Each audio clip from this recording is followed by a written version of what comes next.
November 2nd, 1845. Fellow citizens of the Senate and of the House of Representatives. It is to me a source of unaffected satisfaction to meet the representatives of the states and the people in Congress assembled, as it will be to receive the aid of their combined wisdom in the administration of public affairs. In performing for the first time the duty imposed on me by the Constitution of giving to you information of the state of the Union and recommending to your consideration such measures as in my judgment are necessary and expedient. I am happy that I can congratulate you on the continued prosperity of our country. Under the blessings of divine providence and the benign influence of our free institutions, it stands before the world a spectacle of national happiness. With our unexampled advancement in all the elements of national greatness, the affection of the people is confirmed for the union of the states and for the doctrines of popular liberty which lie at the foundation of our government. It becomes us in humility to make our devout acknowledgments to the Supreme Ruler of the universe for the inestimable civil and religious blessings with which we are favored. In calling the attention of Congress to our relations with foreign powers, I am gratified to be able to state that though with some of them there have existed since your last session serious causes of irritation and misunderstanding, yet no actual hostilities have taken place. Adopting the maxim in the conduct of our foreign affairs to ask nothing that is not right and submit to nothing that is wrong, it has been my anxious desire to preserve peace with all nations, but at the same time to be prepared to resist aggression and maintain all our just rights. In pursuance of the joint resolution of Congress for annexing Texas to the United States, my predecessor, on the 3D day of March, 1845, elected to submit the first and second sections of that resolution to the Republic of Texas as an overture on the part of the United States for her admission as a state into our Union. This election I approved, and accordingly the charge d'affaires of the United States in Texas, under instructions of the 10th of March, 1845, presented these sections of the resolution for the acceptance of that Republic. The executive government, the Congress, and the people of Texas in convention have successively complied with all the terms and conditions of the joint resolution. A constitution for the government of the state of Texas, formed by a convention of deputies, is herewith laid before Congress. It is well known, also, that the people of Texas at the polls have accepted the terms of annexation and ratified the Constitution. I communicate to Congress the correspondence between the Secretary of State and our charge d'affaires in Texas, and also the correspondence of the latter with the authorities of Texas, together with the official documents transmitted by him to his own government. The terms of annexation which were offered by the United States having been accepted by Texas, the public faith of both parties is solemnly pledged to the compact of their union. Nothing remains to consummate the event but the passage of an act by Congress to admit the state of Texas into the Union upon an equal footing with the original states. Strong reasons exist why this should be done at an early period of the session.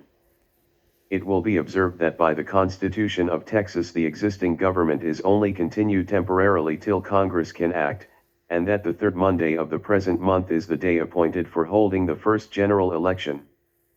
On that day a governor, a lieutenant governor, and both branches of the legislature will be chosen by the people.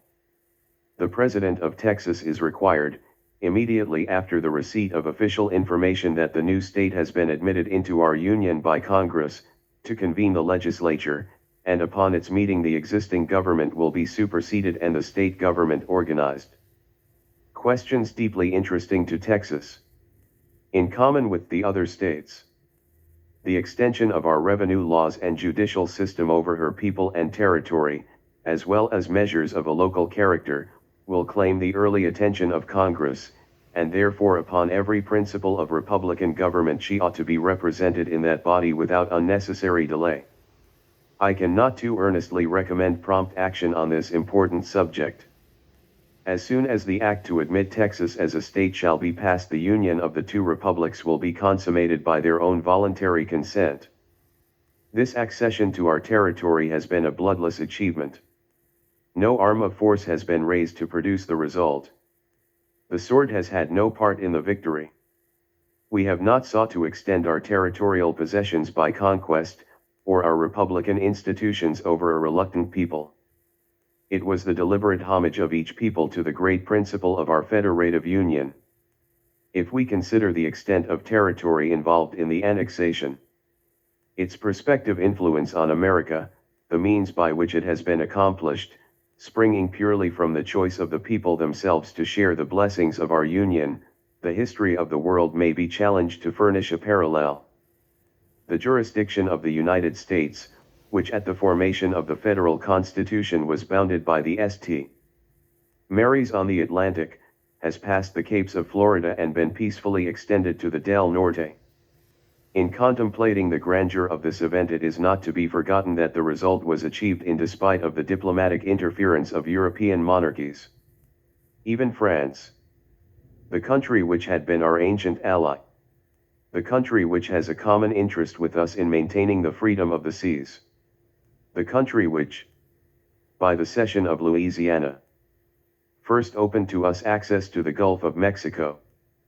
the country with which we have been every year drawing more and more closely the bonds of successful commerce, most unexpectedly, and to our unfeigned regret, took part in an effort to prevent annexation and to impose on Texas, as a condition of the recognition of her independence by Mexico, that she would never join herself to the United States. We may rejoice that the tranquil and pervading influence of the American principle of self-government was sufficient to defeat the purposes of British and French interference, and that the almost unanimous voice of the people of Texas has given to that interference a peaceful and effective rebuke. From this example, European governments may learn how vain diplomatic arts and intrigues must ever prove upon this continent against that system of self-government which seems natural to our soil, and which will ever resist foreign interference. Toward Texas, I do not doubt that a liberal and generous spirit will actuate Congress in all that concerns her interests and prosperity, and that she will never have cause to regret that she has united her lone star to our glorious constellation. I regret to inform you that our relations with Mexico since your last session have not been of the amicable character which it is our desire to cultivate with all foreign nations. On the 6th day of March last, the Mexican envoy extraordinary and minister plenipotentiary to the United States made a formal protest in the name of his government against the joint resolution passed by Congress for the annexation of Texas to the United States, which he chose to regard as a violation of the rights of Mexico, and in consequence of it he demanded his passports. He was informed that the government of the United States did not consider this joint resolution as a violation of any of the rights of Mexico, or that it afforded any just cause of offense to his government, that the Republic of Texas was an independent power, owing no allegiance to Mexico and constituting no part of her territory or rightful sovereignty and jurisdiction. He was also assured that it was the sincere desire of this government to maintain with that of Mexico relations of peace and good understanding. That functionary, however, notwithstanding these representations and assurances, abruptly terminated his mission and shortly afterwards left the country. Our envoy extraordinary and minister plenipotentiary to Mexico was refused all official intercourse with that government, and, after remaining several months, by the permission of his own government he returned to the United States.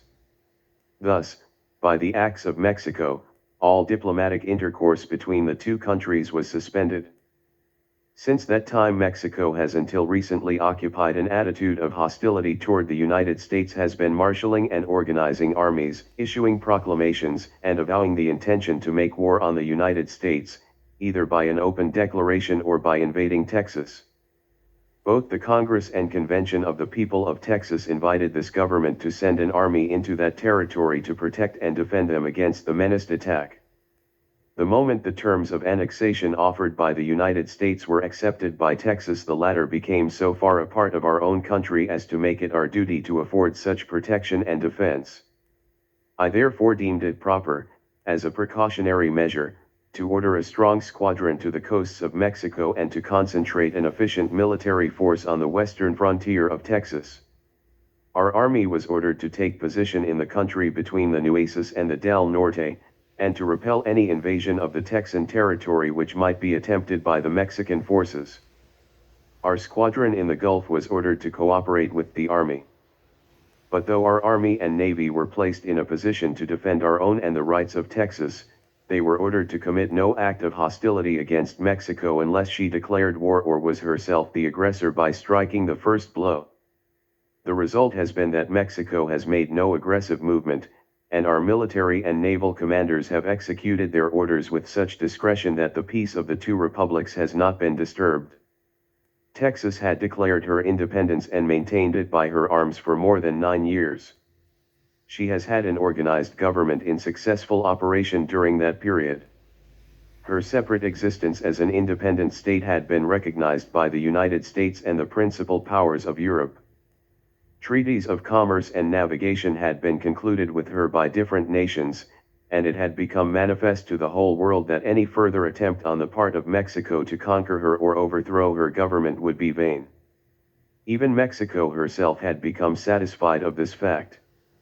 And whilst the question of annexation was pending before the people of Texas during the past summer, the government of Mexico, by a formal act, agreed to recognize the independence of Texas on condition that she would not annex herself to any other power. The agreement to acknowledge the independence of Texas, whether with or without this condition, is conclusive against Mexico. The independence of Texas is a fact conceded by Mexico herself, and she had no right or authority to prescribe restrictions as to the form of government which Texas might afterwards choose to assume. But though Mexico cannot complain of the United States on account of the annexation of Texas, it is to be regretted that serious causes of misunderstanding between the two countries continue to exist, growing out of unredressed injuries inflicted by the Mexican authorities and people on the persons and property of citizens of the United States through a long series of years. Mexico has admitted these injuries, but has neglected and refused to repair them. Such was the character of the wrongs and such the insults repeatedly offered to American citizens and the American flag by Mexico. In palpable violation of the laws of nations and the treaty between the two countries of the 5th of April, 1831, that they have been repeatedly brought to the notice of Congress by my predecessors. As early as the 6th of February, 1837, the President of the United States declared in a message to Congress that the length of time since some of the injuries have been committed, the repeated and unavailing applications for redress, the wanton character of some of the outrages upon the property and persons of our citizens, upon the officers and flag of the United States, independent of recent insults to this government and people by the late extraordinary Mexican minister, would justify in the eyes of all nations immediate war. He did not, however, recommend an immediate resort to this extreme measure, which, he declared, should not be used by just and generous nations, confiding in their strength for injuries committed, if it can be honorably avoided, but, in a spirit of forbearance, proposed that another demand be made on Mexico for that redress which had been so long and unjustly withheld. In these views committees of the two houses of Congress, in reports made to their respective bodies, concurred. Since these proceedings more than 8 years have elapsed, during which, in addition to the wrongs then complained of, others of an aggravated character have been committed on the persons and property of our citizens. A special agent was sent to Mexico in the summer of 1838 with full authority to make another and final demand for redress. The demand was made, the Mexican government promised to repair the wrongs of which we complained, and after much delay a treaty of indemnity with that view was concluded between the two powers on the 11th of April, 1839, and was duly ratified by both governments. By this treaty a joint commission was created to adjudicate and decide on the claims of American citizens on the government of Mexico. The commission was organized at Washington on the 25th day of August, 1840. Their time was limited to 18 months, at the expiration of which they had adjudicated and decided claims amounting to $2,026,139.68 in favor of citizens of the United States against the Mexican government, leaving a large amount of claims undecided. Of the latter, the American commissioners had decided in favor of our citizens' claims amounting to $928,627.88, which were left unacted on by the umpire authorized by the treaty. Still further claims, amounting to between $3 and $4 million, were submitted to the board too late to be considered, and were left undisposed of. The sum of $2,026,139.68, decided by the board, was a liquidated and ascertained debt due by Mexico to the claimants, and there was no justifiable reason for delaying its payment according to the terms of the treaty. It was not, however, paid. Mexico applied for further indulgence, and, in that spirit of liberality and forbearance which has ever marked the policy of the United States toward that republic, the request was granted, and on the 30th of January, 1843, a new treaty was concluded. By this treaty it was provided that the interest due on the awards in favor of claimants under the Convention of the 11th of April, 1839, should be paid out the 30th of April, 1843, and that the principal of the said awards and the interest accruing thereon shall be paid in 5 years, in equal installments every 3 months, the said term of 5 years to commence on the 30th day of April, 1843, aforesaid. The interest due on the 30th day of April, 1843, and the 3 first of the 20 installments have been paid. 17 of these installments remain unpaid, 7 of which are now due. The claims which were left undecided by the Joint Commission, amounting to more than $3 million, together with other claims for spoliations on the property of our citizens, were subsequently presented to the Mexican government for payment, and were so far recognized that a treaty providing for their examination and settlement by a joint commission was concluded and signed at Mexico on the 20th day of November, 1843. This treaty was ratified by the United States with certain amendments to which no just exception could have been taken, but it has not yet received the ratification of the Mexican government. In the meantime, our citizens, who suffered great losses and some of whom have been reduced from affluence to bankruptcy, are without remedy unless their rights be enforced by their government. Such a continued and unprovoked series of wrongs could never have been tolerated by the United States had they been committed by one of the principal nations of Europe. Mexico was, however, a neighboring sister republic, which, following our example, had achieved her independence, and for whose success and prosperity all our sympathies were early enlisted. The United States were the first to recognize her independence and to receive her into the family of nations, and have ever been desirous of cultivating with her a good understanding. We have therefore borne the repeated wrongs she has committed with great patience, in the hope that a returning sense of justice would ultimately guide her counsels, and that we might, if possible, honorably avoid any hostile collision with her. Without the previous authority of Congress, the executive possessed no power to adopt or enforce adequate remedies for the injuries we had suffered, or to do more than to be prepared to repel the threatened aggression on the part of Mexico.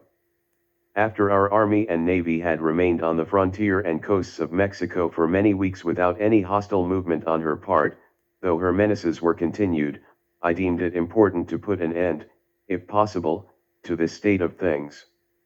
With this view I caused steps to be taken in the month of September last to ascertain distinctly and in an authentic form what the designs of the Mexican government were, whether it was their intention to declare war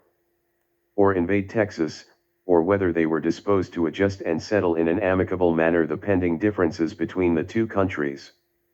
On the 9th of November an official answer was received that the Mexican government consented to renew the diplomatic relations which had been suspended in March last, and for that purpose were willing to accredit a minister from the United States. With a sincere desire to preserve peace and restore relations of good understanding between the two republics, I waived all ceremony as to the manner of renewing diplomatic intercourse between them, and, assuming the initiative, on the 10th of November a distinguished citizen of Louisiana was appointed envoy extraordinary and minister plenipotentiary to Mexico. clothed with full powers to adjust and definitively settle all pending differences between the two countries, including those of boundary between Mexico and the state of Texas. The minister appointed has set out on his mission and is probably by this time near the Mexican capital. He has been instructed to bring the negotiation with which he is charged to a conclusion at the earliest practicable period, which it is expected will be in time to enable me to communicate the result to Congress during the present session. Until that result is known, I forbear to recommend to Congress such ulterior measures of redress for the wrongs and injuries we have so long borne as it would have been proper to make had no such negotiation been instituted. Congress appropriated at the last session the sum of $275,000 for the payment of the April and July installments of the Mexican indemnities for the year 1844.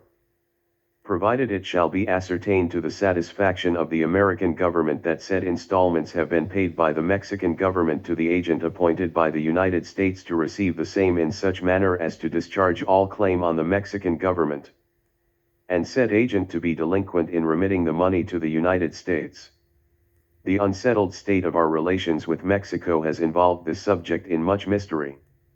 The first information in an authentic form from the agent of the United States, appointed under the administration of my predecessor, was received at the State Department on the 9th of November last. This is contained in a letter, dated the 17th of October, addressed by him to one of our citizens then in Mexico with a view of having it communicated to that department. From this it appears that the agent on the 20th of September, 1844, gave a receipt to the Treasury of Mexico for the amount of the April and July installments of the indemnity. In the same communication, however, he asserts that he had not received a single dollar in cash, but that he holds such securities as warranted him at the time in giving the receipt, and entertains no doubt but that he will eventually obtain the money. As these installments appear never to have been actually paid by the government of Mexico to the agent, and as that government has not, therefore, been released so as to discharge the claim, I do not feel myself warranted in directing payment to be made to the claimants out of the Treasury without further legislation. Their case is undoubtedly one of much hardship, and it remains for Congress to decide whether any, and what, relief ought to be granted to them. Our minister to Mexico has been instructed to ascertain the facts of the case from the Mexican government in an authentic and official form and report the result with as little delay as possible. My attention was early directed to the negotiation which on the 4th of March last I found pending at Washington between the United States and Great Britain on the subject of the Oregon Territory. Several attempts had been previously made to settle the questions in dispute between the two countries by negotiation upon the principle of compromise, but each had proved unsuccessful. These negotiations took place at London in the years 1818, 1824, and 1826, the two first under the administration of M.R. Monroe and the last under that of M.R. Adams. The negotiation of 1818, having failed to accomplish its object, resulted in the convention of the 20th of October of that year. By the third article of that convention it was agreed that any country that may be claimed by either party on the northwest coast of America westward of the Stony Mountains shall, together with its harbors, bays, and creeks, and the navigation of all rivers within the same, be free and open for the term of 10 years from the date of the signature of the present convention to the vessels, citizens, and subjects of the two powers. It being well understood that this agreement is not to be construed to the prejudice of any claim which either of the two high contracting parties may have to any part of the said country, nor shall it be taken to affect the claims of any other power or state to any part of the said country, the only object of the high contracting parties in that respect being to prevent disputes and differences amongst themselves. The negotiation of 1824 was productive of no result, and the convention of 1818 was left unchanged. The negotiation of 1826, having also failed to effect an adjustment by compromise, resulted in the convention of August 6, 1827, by which it was agreed to continue in force for an indefinite period the provisions of the third article of the Convention of the 20th of October, 1818, and it was further provided that it shall be competent, however, to either of the contracting parties, in case either should think fit, at any time after the 20th of October, 1828, on giving due notice of 12 months to the other contracting party, to annul and abrogate this convention, and it shall in such case be accordingly entirely annulled and abrogated after the expiration of the said term of notice. In these attempts to adjust the controversy, the parallel of the 49th degree of north latitude had been offered by the United States to Great Britain, and in those of 1818 and 1826, with a further concession of the free navigation of the Columbia River south of that latitude. The parallel of the 49th degree from the Rocky Mountains to its intersection with the northeasternmost branch of the Columbia, and thence down the channel of that river to the sea, had been offered by Great Britain, with an addition of a small detached territory north of the Columbia. Each of these propositions had been rejected by the parties respectively. In October, 1843, the Envoy Extraordinary and Minister Plenipotentiary of the United States in London was authorized to make a similar offer to those made in 1818 and 1826.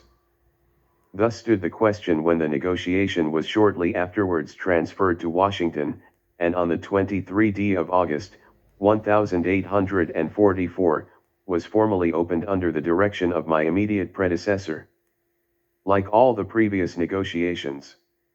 it was based upon principles of compromise, and the avowed purpose of the parties was to treat of the respective claims of the two countries to the Oregon Territory with the view to establish a permanent boundary between them westward of the Rocky Mountains to the Pacific Ocean. Accordingly, on the 26th of August, 1844, the British plenipotentiary offered to divide the Oregon Territory by the 49th parallel of north latitude from the Rocky Mountains to the point of its intersection with the northeasternmost branch of the Columbia River, and thence down that river to the sea, leaving the free navigation of the river to be enjoyed in common by both parties, the country south of this line to belong to the United States and that north of it to Great Britain.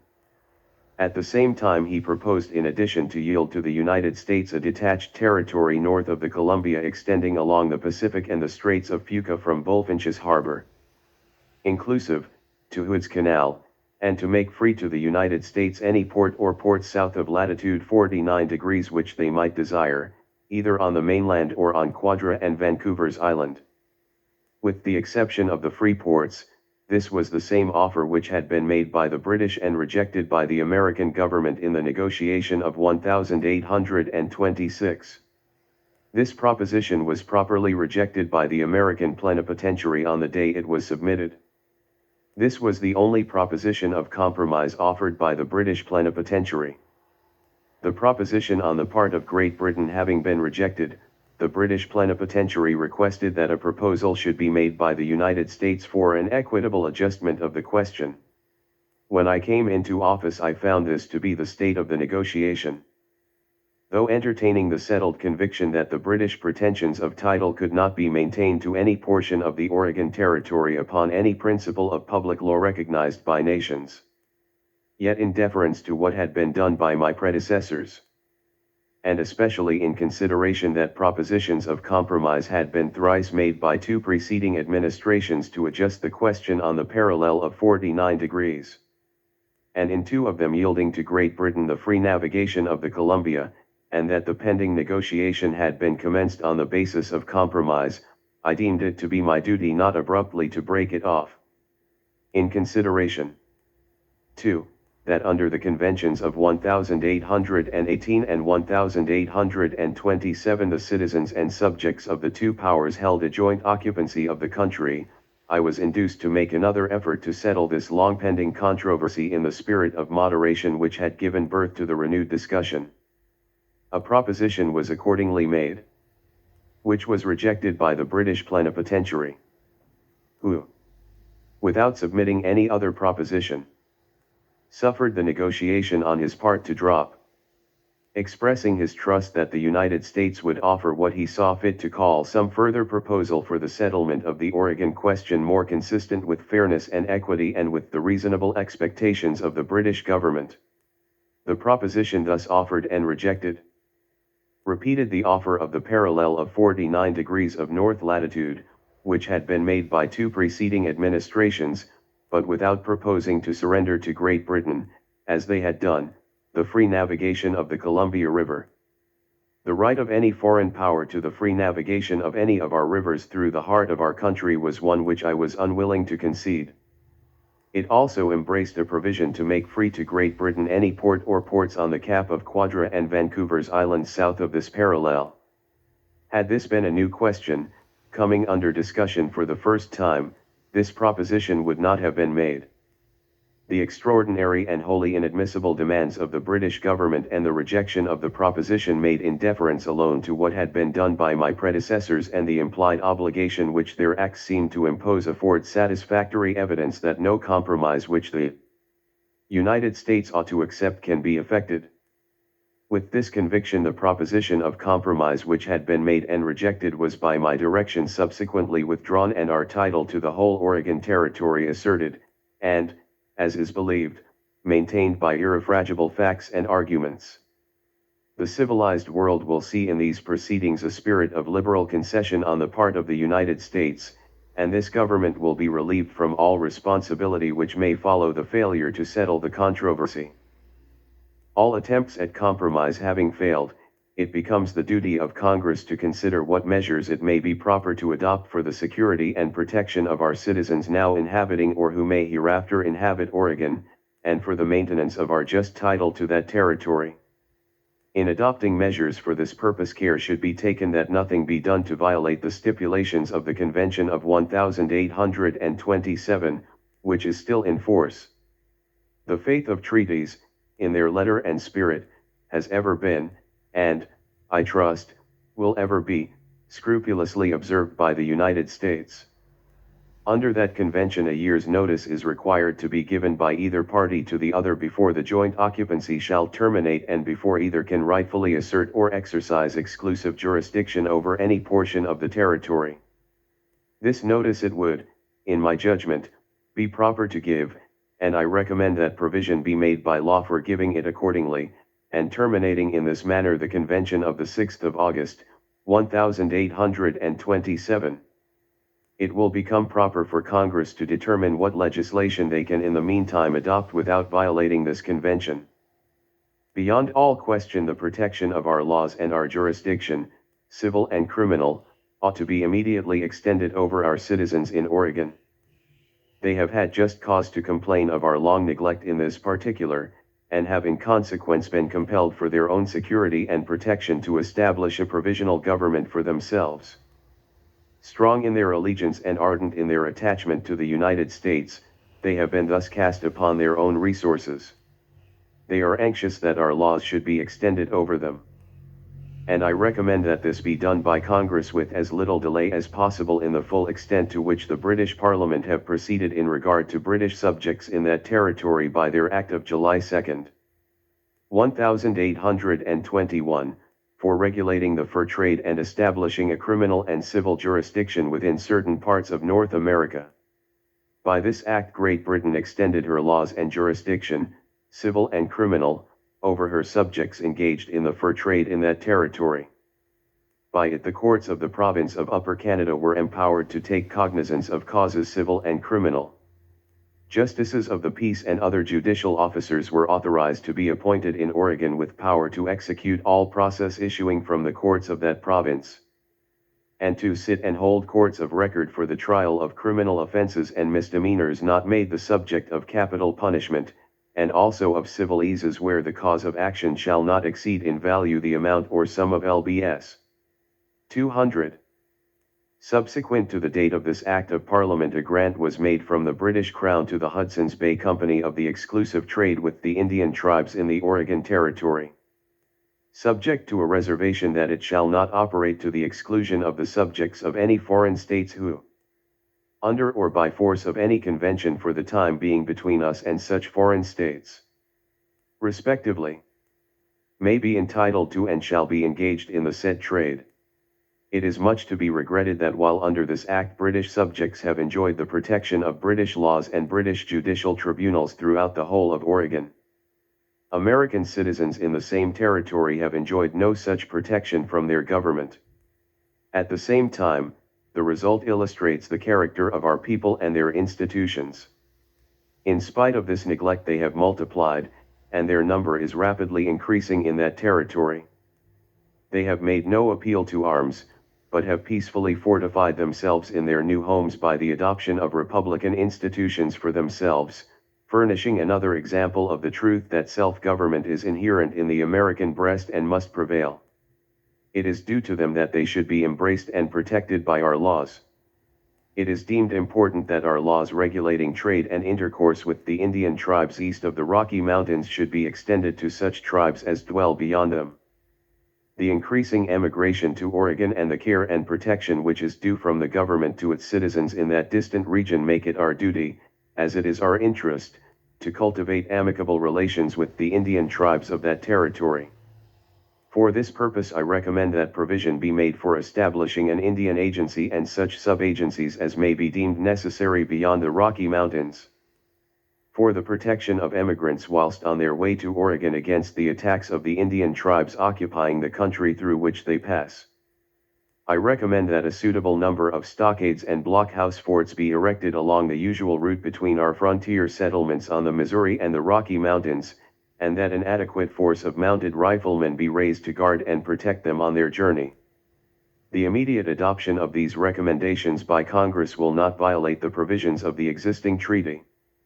It will be doing nothing more for American citizens than British laws have long since done for British subjects in the same territory. It requires several months to perform the voyage by sea from the Atlantic states to Oregon. And although we have a large number of whale ships in the Pacific, but few of them afford an opportunity of interchanging intelligence without great delay between our settlements in that distant region and the United States. An overland mail is believed to be entirely practicable, and the importance of establishing such a mail at least once a month is submitted to the favorable consideration of Congress. It is submitted to the wisdom of Congress to determine whether at their present session, and until after the expiration of the year's notice, any other measures may be adopted consistently with the Convention of 1827 for the security of our rights and the government and protection of our citizens in Oregon. That it will ultimately be wise and proper to make liberal grants of land to the patriotic pioneers who amidst privations and dangers lead the way through savage tribes inhabiting the vast wilderness intervening between our frontier settlements and Oregon, and who cultivate and are ever ready to defend the soil, I am fully satisfied. To doubt whether they will obtain such grants as soon as the convention between the United States and Great Britain shall have ceased to exist would be to doubt the justice of Congress. But, pending the year's notice, it is worthy of consideration whether a stipulation to this effect may be made consistently with the spirit of that convention. The recommendations which I have made as to the best manner of securing our rights in Oregon are submitted to Congress with great deference. Should they in their wisdom devise any other mode better calculated to accomplish the same object, it shall meet with my hearty concurrence. At the end of the year's notice, should Congress think it proper to make provision for giving that notice, we shall have reached a period when the national rights in Oregon must either be abandoned or firmly maintained. That they cannot be abandoned without a sacrifice of both national honor and interest is too clear to admit of doubt. Oregon is a part of the North American continent, to which, it is confidently affirmed, the title of the United States is the best now in existence. For the grounds on which that title rests I refer you to the correspondence of the late and present Secretary of State with the British plenipotentiary during the negotiation. The British proposition of compromise, which would make the Columbia the line south of 49 degrees. With the trifling addition of detached territory to the United States north of that river, and would leave on the British side 2/3 of the whole Oregon territory,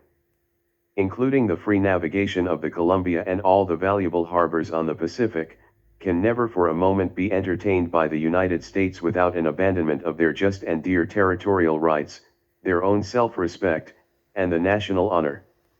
For the information of Congress, I communicate here with the correspondence which took place between the two governments during the late negotiation. The rapid extension of our settlements over our territories heretofore unoccupied. The addition of new states to our confederacy, the expansion of free principles, and our rising greatness as a nation are attracting the attention of the powers of Europe, and lately the doctrine has been broached in some of them of a balance of power on this continent to check our advancement. The United States, sincerely desirous of preserving relations of good understanding with all nations, cannot in silence permit any European interference on the North American continent, and should any such interference be attempted will be ready to resist it at any and all hazards. It is well known to the American people and to all nations that this government has never interfered with the relations subsisting between other governments. We have never made ourselves parties to their wars or their alliances. We have not sought their territories by conquest, we have not mingled with parties in their domestic struggles, and believing our own form of government to be the best, we have never attempted to propagate it by intrigues, by diplomacy, or by force. We may claim on this continent a like exemption from European interference. The nations of America are equally sovereign and independent with those of Europe. They possess the same rights, independent of all foreign interposition, to make war, to conclude peace, and to regulate their internal affairs. The people of the United States cannot, therefore, view with indifference attempts of European powers to interfere with the independent action of the nations on this continent. The American system of government is entirely different from that of Europe. Jealousy among the different sovereigns of Europe, lest any one of them might become too powerful for the rest, has caused them anxiously to desire the establishment of what they term the balance of power. It cannot be permitted to have any application on the North American continent, and especially to the United States. We must ever maintain the principle that the people of this continent alone have the right to decide their own destiny. Should any portion of them, constituting an independent state, propose to unite themselves with our confederacy, this will be a question for them and us to determine without any foreign interposition.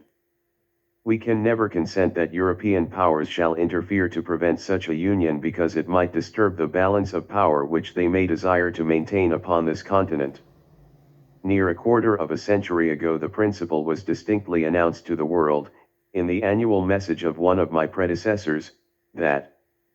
the American continents, by the free and independent condition which they have assumed and maintain, are henceforth not to be considered as subjects for colonization by any European powers. This principle will apply with greatly increased force should any European power attempt to establish any new colony in North America. In the existing circumstances of the world, the present is deemed a proper occasion to reiterate and reaffirm the principle avowed by Mr. Monroe and to state my cordial concurrence in its wisdom and sound policy. The reassertion of this principle, especially in reference to North America, is at this day but the promulgation of a policy which no European power should cherish the disposition to resist. Existing rights of every European nation should be respected, but it is due alike to our safety and our interests that the efficient protection of our laws should be extended over our whole territorial limits, and that it should be distinctly announced to the world as our settled policy that no future European colony or dominion shall with our consent be planted or established on any part of the North American continent. A question has recently arisen under the 10th article of the subsisting treaty between the United States and Prussia. By this article the consuls of the two countries have the right to sit as judges and arbitrators in such differences as may arise between the captains and crews of the vessels belonging to the nation whose interests are committed to their charge without the interference of the local authorities. Unless the conduct of the crews or of the captain should disturb the order or tranquility of the country, or the said consuls should require their assistance to cause their decisions to be carried into effect or supported. The Prussian consul at New Bedford in June, 1844, applied to Mr. Justice Story to carry into effect a decision made by him between the captain and crew of the Prussian ship Borussia, but the request was refused on the ground that without previous legislation by Congress the judiciary did not possess the power to give effect to this article of the treaty. The Prussian government, through their minister here, have complained of this violation of the treaty, and have asked the government of the United States to adopt the necessary measures to prevent similar violations hereafter. Good faith to Prussia, as well as to other nations with whom we have similar treaty stipulations, requires that these should be faithfully observed. I have deemed it proper, therefore, to lay the subject before Congress and to recommend such legislation as may be necessary to give effect to these treaty obligations. By virtue of an arrangement made between the Spanish government and that of the United States in December 1831. American vessels. Since the 29th of April 1832, have been admitted to entry in the ports of Spain, including those of the Balearic and Canary Islands, on payment of the same tonnage duty of 5 cents per ton, as though they had been Spanish vessels, and this whether our vessels arrive in Spain directly from the United States or indirectly from any other country. When Congress, by the Act of July 13, 1832, gave effect to this arrangement between the two governments, they confined the reduction of tonnage duty merely to Spanish vessels coming from a port in Spain, leaving the former discriminating duty to remain against such vessels coming from a port in any other country. It is manifestly unjust that whilst American vessels arriving in the ports of Spain from other countries pay no more duty than Spanish vessels arriving in the ports of the United States from other countries should be subjected to heavy discriminating tonnage duties. This is neither equality nor reciprocity, and is in violation of the arrangement concluded in December 1831, between the two countries. The Spanish government have made repeated and earnest remonstrances against this inequality, and the favorable attention of Congress has been several times invoked to the subject by my predecessors. I recommend, as an act of justice to Spain, that this inequality be removed by Congress and that the discriminating duties which have been levied under the Act of the 13th of July, 1832, on Spanish vessels coming to the United States from any other foreign country be refunded. This recommendation does not embrace Spanish vessels arriving in the United States from Cuba and Puerto Rico, which will still remain subject to the provisions of the Act of June 30, 1834, concerning tonnage duty on such vessels. By the Act of the 14th of July, 1832, coffee was exempted from duty altogether. This exemption was universal, without reference to the country where it was produced or the national character of the vessel in which it was imported.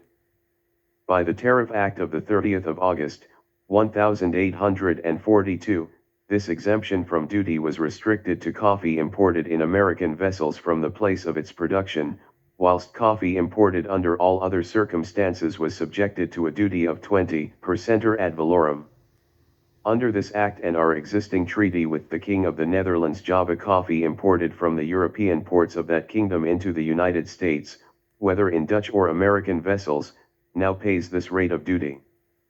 The government of the Netherlands complains that such a discriminating duty should have been imposed on coffee, the production of one of its colonies, and which is chiefly brought from Java to the ports of that kingdom and exported from thence to foreign countries. Our trade with the Netherlands is highly beneficial to both countries, and our relations with them have ever been of the most friendly character. Under all the circumstances of the case, I recommend that this discrimination should be abolished and that the coffee of Java imported from the Netherlands be placed upon the same footing with that imported directly from Brazil and other countries where it is produced. Under the 8th section of the Tariff Act of the 30th of August, 1842, a duty of 15 cents per gallon was imposed on port wine in casks, while on the red wines of several other countries, when imported in casks, a duty of only 6 cents per gallon was imposed. This discrimination, so far as regarded the port wine of Portugal, was deemed a violation of our treaty with that power, which provides that no higher or other duties shall be imposed on the importation into the United States of America of any article, the growth, produce, or manufacture of the kingdom and possessions of Portugal than such as are or shall be payable on the like article, being the growth, produce, or manufacture of any other foreign country. Accordingly, to give effect to the treaty as well as to the intention of Congress, expressed in a proviso to the Tariff Act itself, that nothing therein contained should be so construed as to interfere with subsisting treaties with foreign nations. A Treasury circular was issued on the 16th of July, 1844, which, among other things, declared the duty on the port wine of Portugal, in casks, under the existing laws and treaty to be 6 cents per gallon, and directed that the excess of duties which had been collected on such wine should be refunded. By virtue of another clause in the same section of the Act, it is provided that all imitations of port or any other wines shall be subject to the duty provided for the genuine article. Imitations of port wine, the production of France, are imported to some extent into the United States, and the government of that country now claims that under a correct construction of the Act these imitations ought not to pay a higher duty than that imposed upon the original port wine of Portugal. It appears to me to be unequal and unjust that French imitations of port wine should be subjected to a duty of 15 cents, while the more valuable article from Portugal should pay a duty of 6 cents only per gallon. I therefore recommend to Congress such legislation as may be necessary to correct the inequality. The late President, in his annual message of December last, recommended an appropriation to satisfy the claims of the Texan government against the United States, which had been previously adjusted so far as the powers of the executive extend. These claims arose out of the act of disarming a body of Texan troops under the command of Major Snively by an officer in the service of the United States. Acting under the orders of our government, and the forcible entry into the custom house at Brierley's Landing, on Red River, by certain citizens of the United States and taking away therefrom the goods seized by the collector of the customs as forfeited under the laws of Texas. This was a liquidated debt ascertained to be due to Texas when an independent state. Her acceptance of the terms of annexation proposed by the United States does not discharge or invalidate the claim. I recommend that provision be made for its payment. The commissioner appointed to China during the special session of the Senate in March last shortly afterwards set out on his mission in the United States ship Columbus.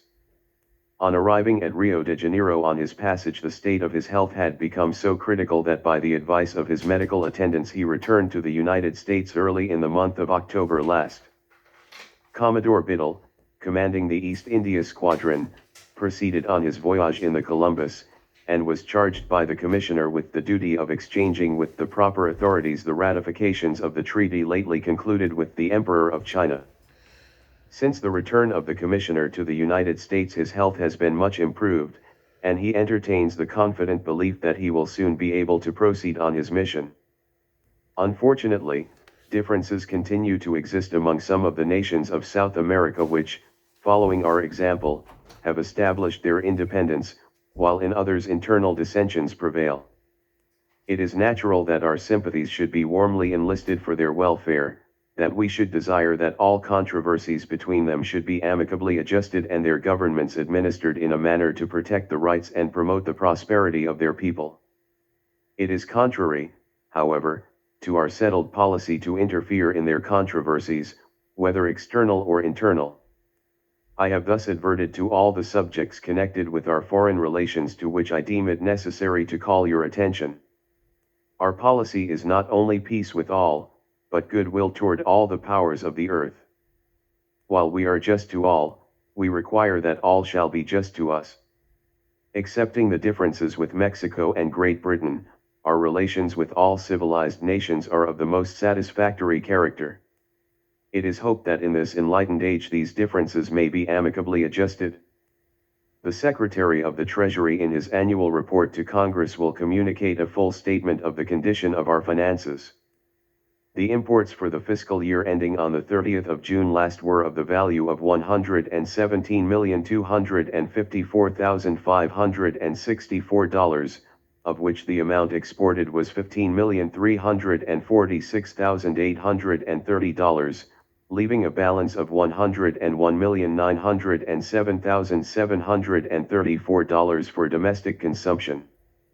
The exports for the same year were of the value of $114,646,606, of which the amount of domestic articles was $99,299,776. The receipts into the Treasury during the same year were $29,769,133.56, of which there were derived from customs $27,528,122.70, from sales of public lands $2,077,022.30, and from incidental and miscellaneous sources $163,998.56. The expenditures for the same period were $29,968,206.98, of which $8,588,157.62 were applied to the payment of the public debt. The balance in the Treasury on the 1st of July last was $7,658,306.22. The amount of the public debt remaining unpaid on the 1st of October last was $17,075,445.52. Further payments of the public debt would have been made in anticipation of the period of its reimbursement under the authority conferred upon the Secretary of the Treasury by the Acts of July 21, 1841, and of April 15, 1842, and March 3, 1843, had not the unsettled state of our relations with Mexico menaced hostile collision with that power. In view of such a contingency, it was deemed prudent to retain in the Treasury an amount unusually large for ordinary purposes. A few years ago our whole national debt growing out of the Revolution and the War of 1812 with Great Britain was extinguished, and we presented to the world the rare and noble spectacle of a great and growing people who had fully discharged every obligation. Since that time the existing debt has been contracted, and, small as it is in comparison with the similar burdens of most other nations, it should be extinguished at the earliest practicable period. Should the state of the country permit, and especially if our foreign relations interpose no obstacle, it is contemplated to apply all the monies in the Treasury as they accrue, beyond what is required for the appropriations by Congress, to its liquidation. I cherish the hope of soon being able to congratulate the country on its recovering once more the lofty position which it so recently occupied. Our country, which exhibits to the world the benefits of self-government, in developing all the sources of national prosperity, owes to mankind the permanent example of a nation free from the blighting influence of a public debt. The attention of Congress is invited to the importance of making suitable modifications and reductions of the rates of duty imposed by our present tariff laws. The object of imposing duties on imports should be to raise revenue to pay the necessary expenses of government. Congress may undoubtedly, in the exercise of a sound discretion, discriminate in arranging the rates of duty on different articles, but the discriminations should be within the revenue standard and be made with the view to raise money for the support of government. It becomes important to understand distinctly what is meant by a revenue standard, the maximum of which should not be exceeded in the rates of duty imposed. It is conceded, and experience proves, that duties may be laid so high as to diminish or prohibit altogether the importation of any given article, and thereby lessen or destroy the revenue which at lower rates would be derived from its importation. Such duties exceed the revenue rates and are not imposed to raise money for the support of government. If Congress levy a duty for revenue of 1% on a given article, it will produce a given amount of money to the Treasury and will incidentally and necessarily afford protection or advantage to the amount of 1% to the home manufacturer of a similar or like article over the importer. If the duty be raised to 10%, it will produce a greater amount of money and afford greater protection. If it be still raised to 20, 25, or 30%, and if American Samoa it is raised, the revenue derived from it is found to be increased, the protection or advantage will also be increased, but if it be raised to 31% and it is found that the revenue produced at that rate is less than at 30%, it ceases to be a revenue duty. The precise point in the ascending scale of duties at which it is ascertained from experience that the revenue is greatest is the maximum rate of duty which can be laid for the bona fide purpose of collecting money for the support of government. To raise the duties higher than that point, and thereby diminish the amount collected, is to levy them for protection merely, and not for revenue. As long, then, as Congress may gradually increase the rate of duty on a given article, and the revenue is increased by such increase of duty, they are within the revenue standard. When they go beyond that point, and as they increase the duties, the revenue is diminished or destroyed, the act ceases to have for its object the raising of money to support government, but is for protection merely. It does not follow that Congress should levy the highest duty on all articles of import which they will bear within the revenue standard, for such rates would probably produce a much larger amount than the economical administration of the government would require. Nor does it follow that the duties on all articles should be at the same or a horizontal rate. Some articles will bear a much higher revenue duty than others. Below the maximum of the revenue standard, Congress may and ought to discriminate in the rates imposed, taking care so to adjust them on different articles as to produce in the aggregate the amount which, when added to the proceeds of the sales of public lands, may be needed to pay the economical expenses of the government. In levying a tariff of duties, Congress exercise the taxing power, and for purposes of revenue may select the objects of taxation. They may exempt certain articles altogether and permit their importation free of duty. On others they may impose low duties. In these classes should be embraced such articles of necessity as are in general use, and especially such as are consumed by the laborer and poor as well as by the wealthy citizen. Care should be taken that all the great interests of the country, including manufactures, agriculture, commerce, navigation, and the mechanic arts, should, as far as may be practicable, derive equal advantages from the incidental protection which a just system of revenue duties may afford. Taxation, direct or indirect, is a burden, and it should be so imposed as to operate as equally as may be on all classes in the proportion of their ability to bear it. To make the taxing power an actual benefit to one class necessarily increases the burden of the others beyond their proportion, and would be manifestly unjust. The terms protection to domestic industry are of popular import, but they should apply under a just system to all the various branches of industry in our country. The farmer or planter who toils yearly in his fields is engaged in domestic industry, and is as much entitled to have his labor protected as the manufacturer, the man of commerce, the navigator, or the mechanic, who are engaged also in domestic industry in their different pursuits. The joint labors of all these classes constitute the aggregate of the domestic industry of the nation, and they are equally entitled to the nation's protection. No one of them can justly claim to be the exclusive recipient of protection, which can only be afforded by increasing burdens on the domestic industry of the others. If these views be correct, it remains to inquire how far the Tariff Act of 1842 is consistent with them.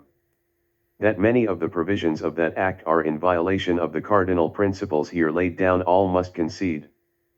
The rates of duty imposed by it on some articles are prohibitory and on others so high as greatly to diminish importations and to produce a less amount of revenue than would be derived from lower rates.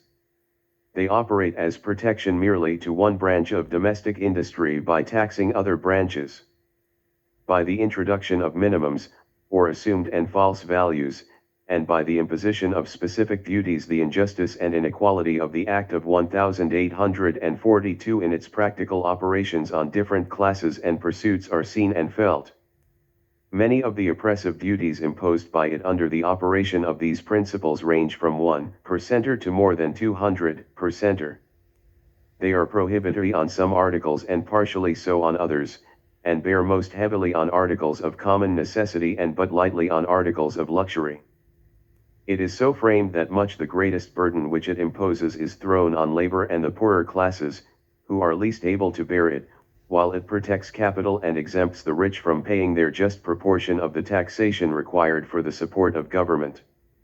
While it protects the capital of the wealthy manufacturer and increases his profits, it does not benefit the operatives or laborers in his employment, whose wages have not been increased by it. Articles of prime necessity or of coarse quality and low price, used by the masses of the people, are in many instances subjected by it to heavy taxes, while articles of finer quality and higher price, or of luxury, which can be used only by the opulent, are lightly taxed. It imposes heavy and unjust burdens on the farmer, the planter, the commercial man, and those of all other pursuits except the capitalist who has made his investments in manufactures. All the great interests of the country are not as nearly as may be practicable equally protected by it. The government in theory knows no distinction of persons or classes, and should not bestow upon some favors and privileges which all others may not enjoy. It was the purpose of its illustrious founders to base the institutions which they reared upon the great and unchanging principles of justice and equity. Conscious that if administered in the spirit in which they were conceived they would be felt only by the benefits which they diffused, and would secure for themselves a defense in the hearts of the people more powerful than standing armies and all the means and appliances invented to sustain governments founded in injustice and oppression. The well-known fact that the Tariff Act of 1842 was passed by a majority of 1 vote in the Senate and 2 in the House of Representatives, and that some of those who felt themselves constrained, under the peculiar circumstances existing at the time, to vote in its favor, proclaimed its defects and expressed their determination to aid in its modification on the first opportunity, affords strong and conclusive evidence that it was not intended to be permanent, and of the expediency and necessity of its thorough revision. In recommending to Congress a reduction of the present rates of duty and a revision and modification of the Act of 1842, I am far from entertaining opinions unfriendly to the manufacturers. On the contrary, I desire to see them prosperous as far as they can be so without imposing unequal burdens on other interests. The advantage under any system of indirect taxation, even within the revenue standard, must be in favor of the manufacturing interest, and of this no other interest will complain. I recommend to Congress the abolition of the minimum principle, or assumed, arbitrary, and false values, and of specific duties, and the substitution in their place of ad valorem duties as the fairest and most equitable indirect tax which can be imposed.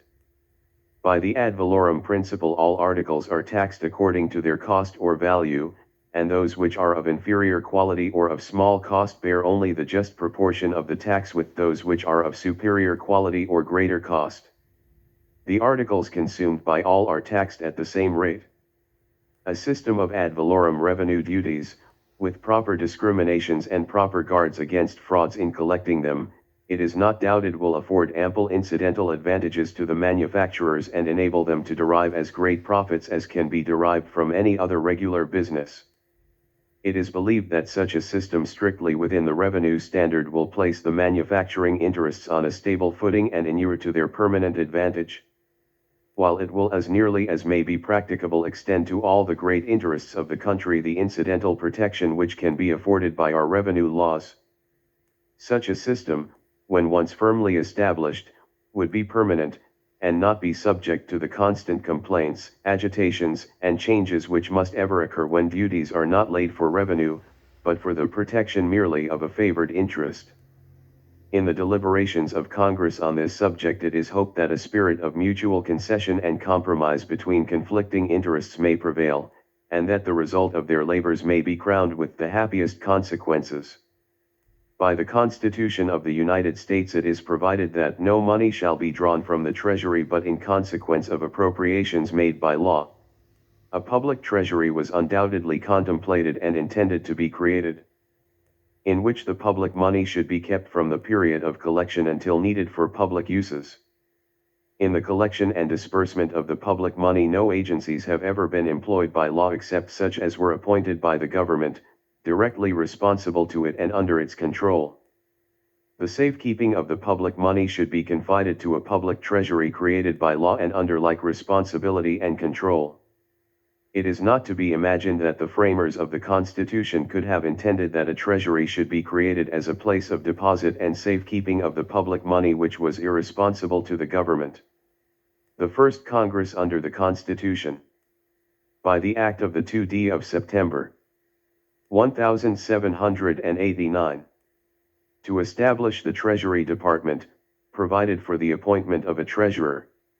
and made it his duty to receive and keep the monies of the United States and at all times to submit to the Secretary of the Treasury and the Comptroller, or either of them, the inspection of the monies in his hands. That banks, national or state, could not have been intended to be used as a substitute for the Treasury spoken of in the Constitution as keepers of the public money is manifest from the fact that at that time there was no national bank, and but 3 or 4 state banks, of limited capital, existed in the country. Their employment as depositories was at first resorted to a limited extent, but with no avowed intention of continuing them permanently in place of the Treasury of the Constitution. When they were afterwards from time to time employed, it was from motives of supposed convenience. Our experience has shown that when banking corporations have been the keepers of the public money, and been thereby made in effect the Treasury, the government can have no guarantee that it can command the use of its own money for public purposes. The late Bank of the United States proved to be faithless. The state banks which were afterwards employed were faithless. But a few years ago, with millions of public money in their keeping, the government was brought almost to bankruptcy and the public credit seriously impaired because of their inability or indisposition to pay on demand to the public creditors in the only currency recognized by the Constitution. Their failure occurred in a period of peace, and great inconvenience and loss were suffered by the public from it. Had the country been involved in a foreign war, that inconvenience and loss would have been much greater, and might have resulted in extreme public calamity. The public money should not be mingled with the private funds of banks or individuals or be used for private purposes. When it is placed in banks for safekeeping, it is in effect loaned to them without interest, and is loaned by them upon interest to the borrowers from them. The public money is converted into banking capital, and is used and loaned out for the private profit of bank stockholders, and when called for, as was the case in 1837, it may be in the pockets of the borrowers from the banks instead of being in the public treasury contemplated by the Constitution. The framers of the Constitution could never have intended that the money paid into the treasury should be thus converted to private use and placed beyond the control of the government. Banks which hold the public money are often tempted by a desire of gain to extend their loans, increase their circulation, and thus stimulate, if not produce, a spirit of speculation and extravagance which sooner or later must result in ruin to thousands. If the public money be not permitted to be thus used, but be kept in the treasure and paid out to the public creditors in gold and silver, the temptation afforded by its deposit with banks to an undue expansion of their business would be checked,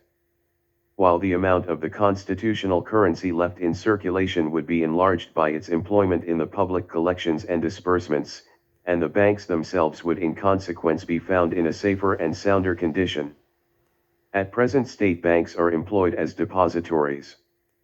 but without adequate regulation of law whereby the public money can be secured against the casualties and excesses, revulsions, suspensions, and defalcations to which from overissues, overtrading, an inordinate desire for gain, or other causes they are constantly exposed.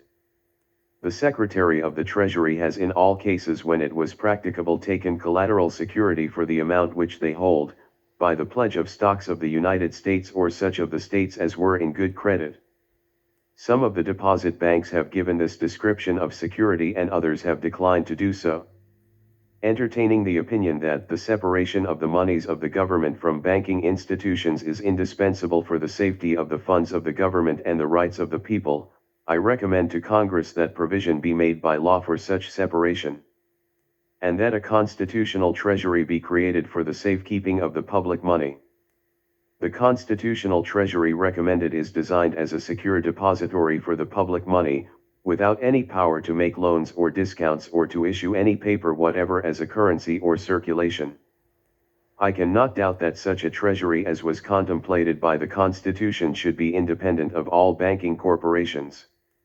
The money of the people should be kept in the treasury of the people created by law. and be in the custody of agents of the people chosen by themselves according to the forms of the Constitution, agents who are directly responsible to the government, who are under adequate bonds and oaths, and who are subject to severe punishments for any embezzlement, private use, or misapplication of the public funds, and for any failure in other respects to perform their duties. To say that the people or their government are incompetent or not to be trusted with the custody of their own money in their own treasury, provided by themselves, but must rely on the presidents, cashiers, and stockholders of banking corporations, not appointed by them nor responsible to them, would be to concede that they are incompetent for self-government. In recommending the establishment of a constitutional treasury in which the public money shall be kept, I desire that adequate provision be made by law for its safety, and that all executive discretion or control over it shall be removed, except such as may be necessary in directing its disbursement in pursuance of appropriations made by law.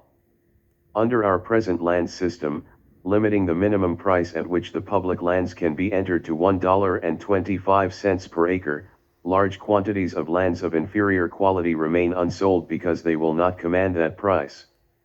From the records of the General Land Office, it appears that of the public lands remaining unsold in the several states and territories in which they are situated,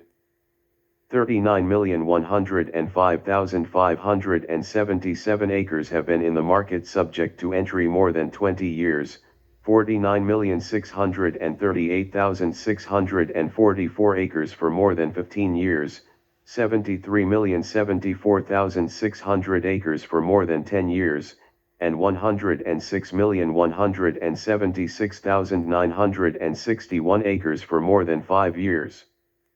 Much the largest portion of these lands will continue to be unsaleable at the minimum price at which they are permitted to be sold, so long as large territories of lands from which the more valuable portions have not been selected are annually brought into market by the government. With the view to the sale and settlement of these inferior lands, I recommend that the price be graduated and reduced below the present minimum rate, confining the sales at the reduced prices to settlers and cultivators, in limited quantities. If graduated and reduced in price for a limited term to $1 per acre,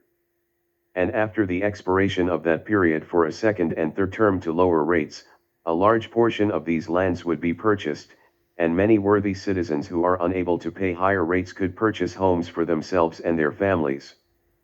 By adopting the policy of graduation and reduction of price, these inferior lands will be sold for their real value, while the states in which they lie will be freed from the inconvenience, if not injustice, to which they are subjected in consequence of the United States continuing to own large quantities of the public lands within their borders not liable to taxation for the support of their local governments.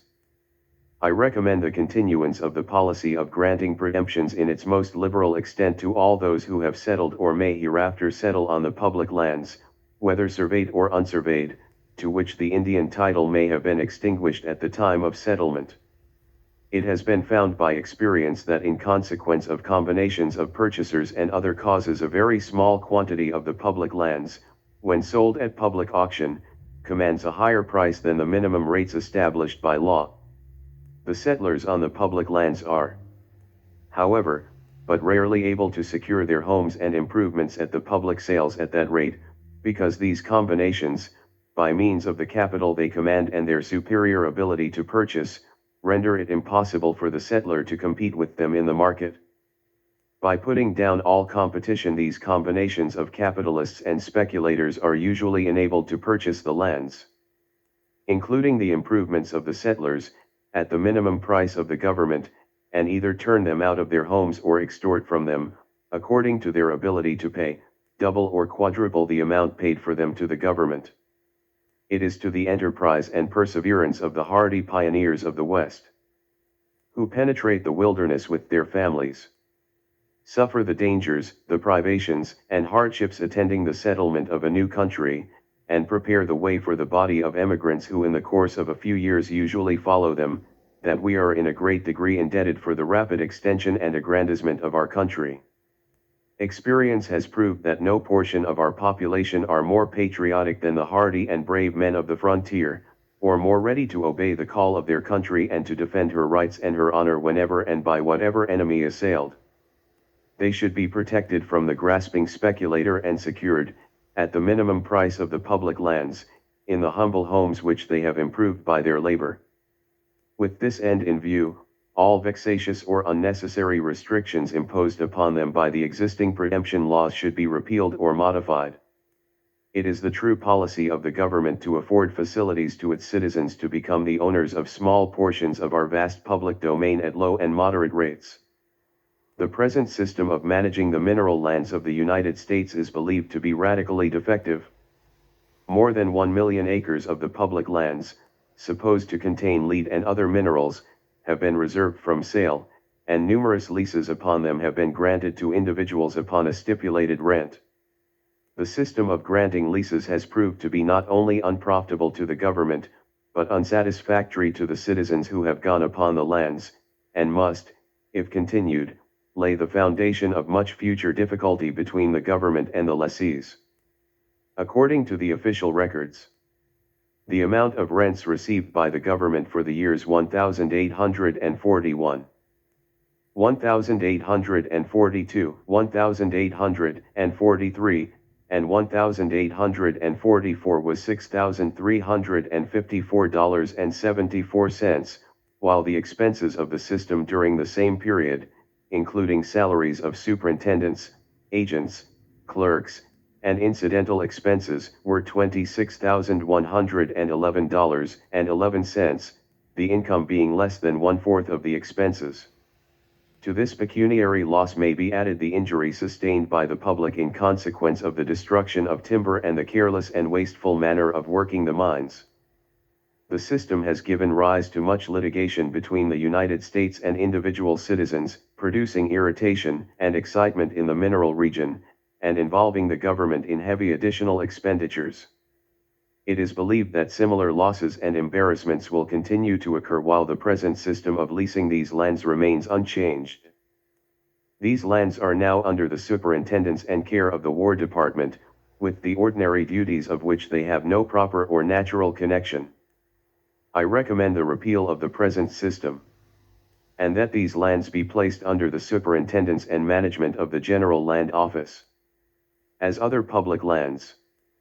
and be brought into market and sold upon such terms as Congress in their wisdom may prescribe, reserving to the government an equitable percentage of the gross amount of mineral product, and that the preemption principle be extended to resident miners and settlers upon them at the minimum price which may be established by Congress.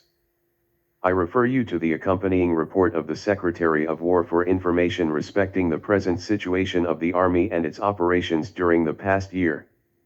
the state of our defenses, the condition of the public works, and our relations with the various Indian tribes within our limits or upon our borders. I invite your attention to the suggestions contained in that report in relation to these prominent objects of national interest. When orders were given during the past summer for concentrating a military force on the western frontier of Texas, our troops were widely dispersed and in small detachments, occupying posts remote from each other. The prompt and expeditious manner in which an army embracing more than half our peace establishment was drawn together on an emergency so sudden reflects great credit on the officers who were entrusted with the execution of these orders, as well as upon the discipline of the army itself. To be in strength to protect and defend the people and territory of Texas in the event Mexico should commence hostilities or invade her territories with a large army, which she threatened. I authorized the general assigned to the command of the Army of Occupation to make requisitions for additional forces from several of the states nearest the Texan territory, and which could most expeditiously furnish them, if in his opinion a larger force than that under his command and the auxiliary aid which under like circumstances he was authorized to receive from Texas should be required.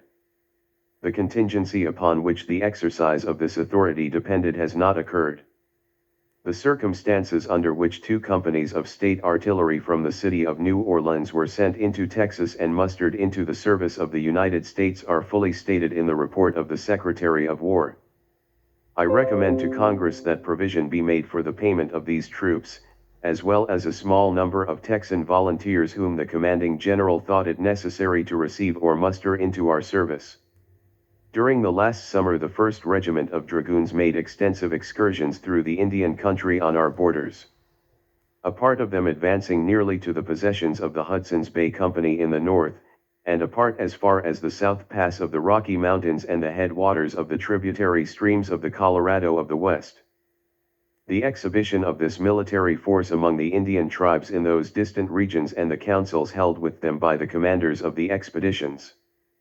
it is believed, will have a salutary influence in restraining them from hostilities among themselves and maintaining friendly relations between them and the United States. An interesting account of one of these excursions accompanies the report of the Secretary of War. Under the directions of the War Department, Brevet Captain Fremont, of the Corps of Topographical Engineers, has been employed since 1842 in exploring the country west of the Mississippi and beyond the Rocky Mountains.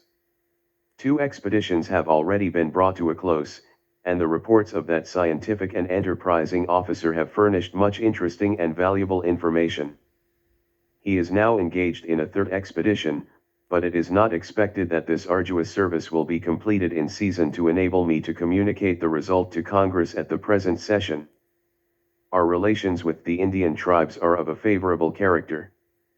The policy of removing them to a country designed for their permanent residence west of the Mississippi, and without the limits of the organized states and territories, is better appreciated by them than it was a few years ago, while education is now attended to and the habits of civilized life are gaining ground among them. Serious difficulties of long standing continue to distract the several parties into which the Cherokees are unhappily divided. The efforts of the government to adjust the difficulties between them have heretofore proved unsuccessful, and there remains no probability that this desirable object can be accomplished without the aid of further legislation by Congress. I will at an early period of your session present the subject for your consideration, accompanied with an exposition of the complaints and claims of the several parties into which the nation is divided, with a view to the adoption of such measures by Congress as may enable the executive to do justice to them, respectively, and to put an end, if possible, to the dissensions which have long prevailed and still prevail among them. I refer you to the report of the Secretary of the Navy for the present condition of that branch of the national defense and for grave suggestions having for their object the increase of its efficiency and a greater economy in its management. During the past year the officers and men have performed their duty in a satisfactory manner. The orders which have been given have been executed with promptness and fidelity. A larger force than has often formed one squadron under our flag was readily concentrated in the Gulf of Mexico, and apparently without unusual effort.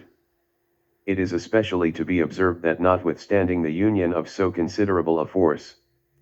no act was committed that even the jealousy of an irritated power could construe as an act of aggression,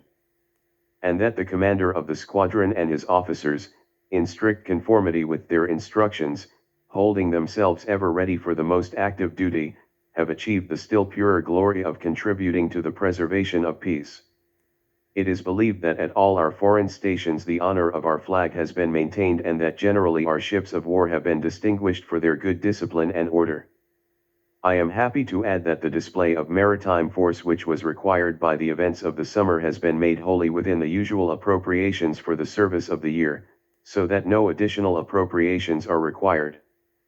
The commerce of the United States, and with it the navigating interests, have steadily and rapidly increased since the organization of our government, until, it is believed, we are now second to but one power in the world, and at no distant day we shall probably be inferior to none. Exposed as they must be, it has been a wise policy to afford to these important interests protection with our ships of war distributed in the great highways of trade throughout the world. For more than 30 years appropriations have been made and annually expended for the gradual increase of our naval forces. In peace our Navy performs the important duty of protecting our commerce, and in the event of war will be, as it has been, a most efficient means of defense. The successful use of steam navigation on the ocean has been followed by the introduction of war steamers in great and increasing numbers into the navies of the principal maritime powers of the world. a due regard to our own safety and to an efficient protection to our large and increasing commerce demands a corresponding increase on our part. No country has greater facilities for the construction of vessels of this description than ours, or can promise itself greater advantages from their employment. They are admirably adapted to the protection of our commerce, to the rapid transmission of intelligence, and to the coast defense. In pursuance of the wise policy of a gradual increase of our navy, large supplies of live oak timber and other materials for shipbuilding have been collected and are now under shelter and in a state of good preservation, while iron steamers can be built with great facility in various parts of the Union. The use of iron as a material, especially in the construction of steamers which can enter with safety many of the harbors along our coast now inaccessible to vessels of greater draft, and the practicability of constructing them in the interior, strongly recommend that liberal appropriations should be made for this important object. Whatever may have been our policy in the earlier stages of the government, when the nation was in its infancy, our shipping interests and commerce comparatively small, our resources limited, our population sparse and scarcely extending beyond the limits of the original 13 states. That policy must be essentially different now that we have grown from 3 to more than 20 millions of people, that our commerce, carried in our own ships, is found in every sea, and that our territorial boundaries and settlements have been so greatly expanded. Neither our commerce nor our long line of coast on the ocean and on the lakes can be successfully defended against foreign aggression by means of fortifications alone. These are essential at important commercial and military points, but our chief reliance for this object must be on a well-organized, efficient navy. The benefits resulting from such a navy are not confined to the Atlantic states. The productions of the interior which seek a market abroad are directly dependent on the safety and freedom of our commerce.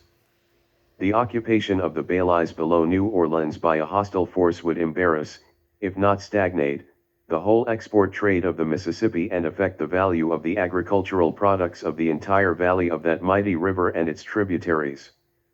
It has never been our policy to maintain large standing armies in time of peace. They are contrary to the genius of our free institutions, would impose heavy burdens on the people and be dangerous to public liberty.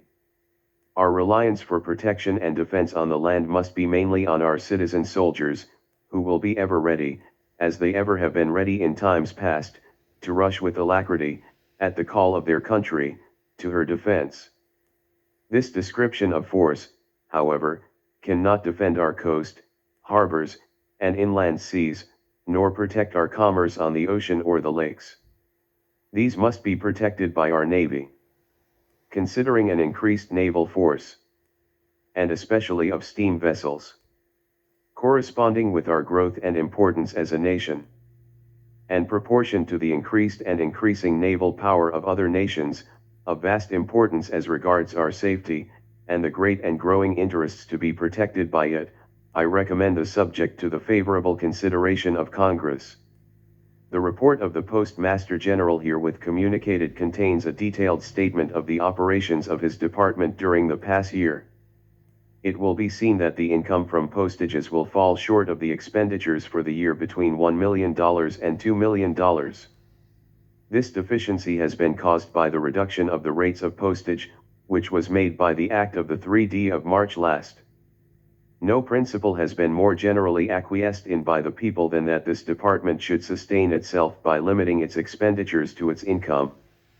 Congress has never sought to make it a source of revenue for general purposes except for a short period during the last war with Great Britain, nor should it ever become a charge on the general treasury. If Congress shall adhere to this principle, as I think they ought, it will be necessary either to curtail the present mail service so as to reduce the expenditures, or so to modify the Act of the 3d of March last as to improve its revenues. The extension of the mail service and the additional facilities which will be demanded by the rapid extension and increase of population on our western frontier will not admit of such curtailment as will materially reduce the present expenditures. In the adjustment of the tariff of postages, the interests of the people demand that the lowest rates be adopted which will produce the necessary revenue to meet the expenditures of the department. I invite the attention of Congress to the suggestions of the Postmaster General on this subject, under the belief that such a modification of the late law may be made as will yield sufficient revenue without further calls on the Treasury, and with very little change in the present rates of postage. Proper measures have been taken in pursuance of the Act of the 3d of March last for the establishment of lines of mail steamers between this and foreign countries. The importance of this service commends itself strongly to favorable consideration. With the growth of our country, the public business which devolves on the heads of the several executive departments has greatly increased. In some respects, the distribution of duties among them seems to be incongruous, and many of these might be transferred from one to another with advantage to the public interests.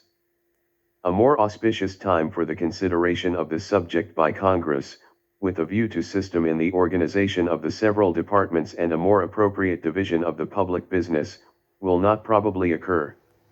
The most important duties of the State Department relate to our foreign affairs.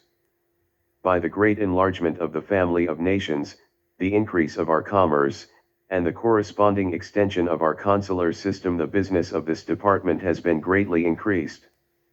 In its present organization, many duties of a domestic nature and consisting of details are devolved on the Secretary of State, which do not appropriately belong to the foreign department of the government and may properly be transferred to some other department.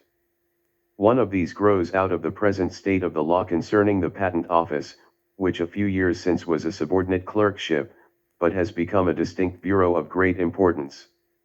With an excellent internal organization, it is still connected with the State Department.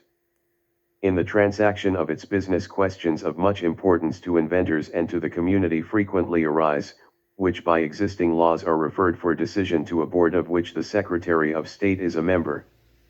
These questions are legal, and the connection which now exists between the State Department and the Patent Office may with great propriety and advantage be transferred to the Attorney General.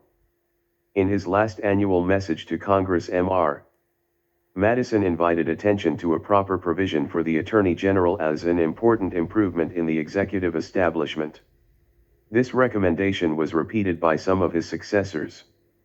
The official duties of the Attorney General have been much increased within a few years, and his office has become one of great importance. His duties may be still further increased with advantage to the public interests. As an executive officer, his residence and constant attention at the seat of government are required. Legal questions involving important principles and large amounts of public money are constantly referred to him by the President and executive departments for his examination and decision. The public business under his official management before the judiciary has been so augmented by the extension of our territory and the acts of Congress authorizing suits against the United States for large bodies of valuable public lands as greatly to increase his labors and responsibilities. I therefore recommend that the Attorney General be placed on the same footing with the heads of the other executive departments, with such subordinate officers provided by law for his department as may be required to discharge the additional duties which have been or may be devolved upon him.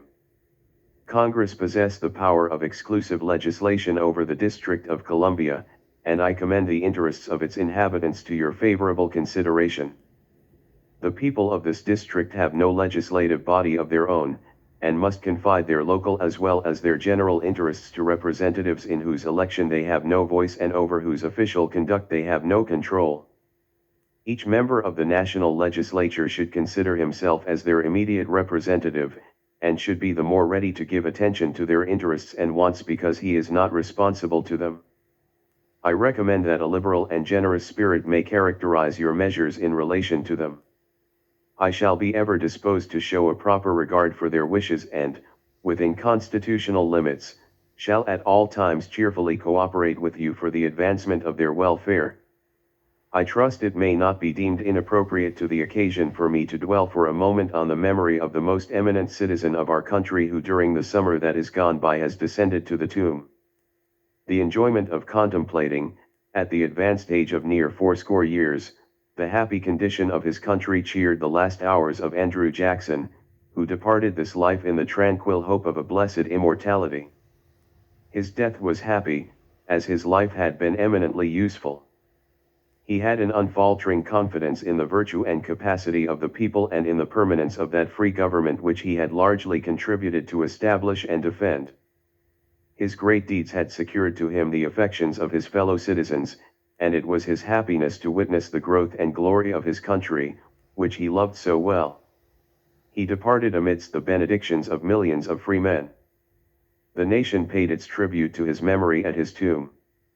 Coming generations will learn from his example the love of country and the rights of man. In his language on a similar occasion to the present, I now commend you, fellow citizens, to the guidance of Almighty God, with a full reliance on His merciful providence for the maintenance of our free institutions, and with an earnest supplication that whatever errors it may be my lot to commit in discharging the arduous duties which have devolved on me will find a remedy in the harmony and wisdom of your counsels. James K. Polk.